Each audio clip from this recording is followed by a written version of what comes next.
Good morning, everybody. Stephanie Johnston here again with the studio, and today's version of your Clinician's Corner. Again, these are little tips and tricks for my students and supervisees, any clinician that wants to add to your toolkit, or clients if you want to watch. So today I would like to talk about a SUDS scale. So that is subjective units of distress. Again, it's messy, but you'll get the point. So SUDS, SUDS. And I tell my clients this is going to give us a ranking scale so that you can put a number on how you feel at any given moment. And how you feel meaning how much anxiety you've got, how much stress, how hard it is inside of you at any given moment. So we're going to start the scale on, so it's going to be 0 to 50 and then 100. I like to start over at 0. And so 0 is going to be no stress at all. So this is going to be, again, this is all different for every person. So when you're talking to your client, so what is 0 for you? Is this maybe being on the beach, maybe being at a cabin in the woods or in bed, or whatever makes them the most calm, happy, peaceful at 0. And sometimes they'll say they never get to 0, and that's fine. Just what is the least amount of internal distress situation. Now over at 100, this is going to be the worst, and so this is kind of hard to talk about sometimes. So this is all in prolonged exposure, especially we use this, which is the treatment for PTSD, one of them. So this is going to be whatever the trauma was, probably. This might be a car wreck or a fire or a divorce. Try to make it as specific day as possible, but just a situation that causes the most distress ever. And again, that can be kind of hard to talk about just to even get that, what is that number 100, but you don't have to go into details here. We just need we need these two ends of it so that we got everything else will fall in the middle.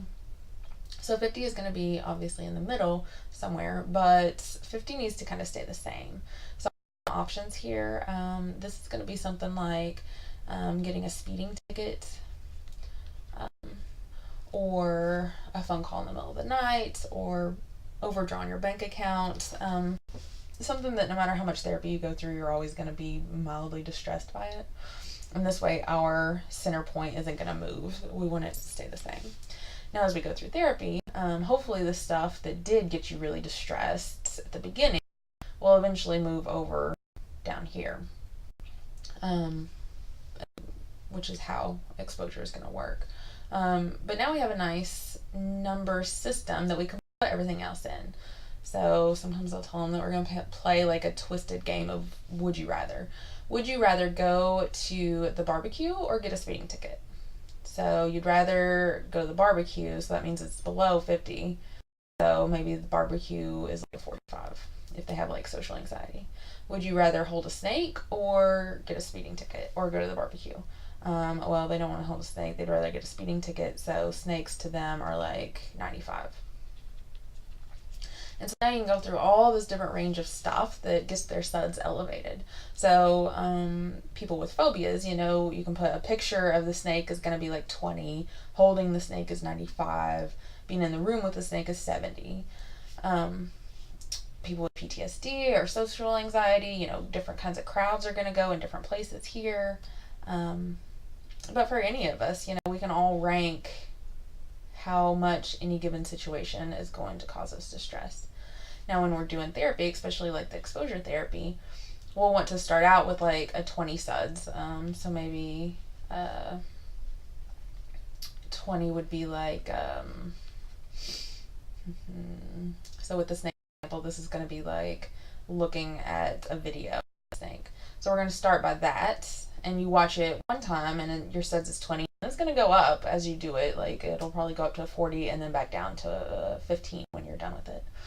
We'll do that a few times in a row. The next, after a while, your SUDS is only going to go up to 15 and then 30 and then 10.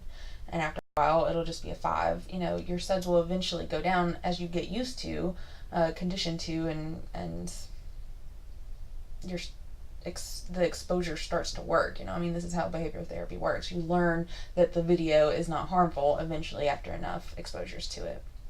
So this is also about talking about the trauma, which is a whole, you know, very complicated therapeutic process. But the SUD scale is useful anywhere and any time. The only thing to really keep in mind as far as being careful with it is this 100. You can get people kind of a little bit activated when they start, you know, well, the worst day ever was whatever. That's kind of hard to talk about. Okay, well, this is obviously a very messy, as always, demonstration of what the SUD scale is, but hopefully you can tell that it goes from 0 to 50 to 100. 100 is the worst, 0 is the least, 50 stays the same, and now you've got a nice scale that you can have just a quick language with your clients on. So what's your SUDS right now? What was your SUDS when you had the argument? What's your SUDS when you're doing this or that? Oh, you look really distressed right now. What's your SUDS? Okay, let's do some breathing exercises to kind of bring it down. So that, in a nutshell, is your SUD scale. Please like, comment, subscribe to all of this. Let me know if there's anything else that you would like clarification on or some training, a little training on the tips and tricks, and I'd be happy to help. The website is over at www.thestudiolr.space. You can check us out there as well. So see you next week. Thanks for watching.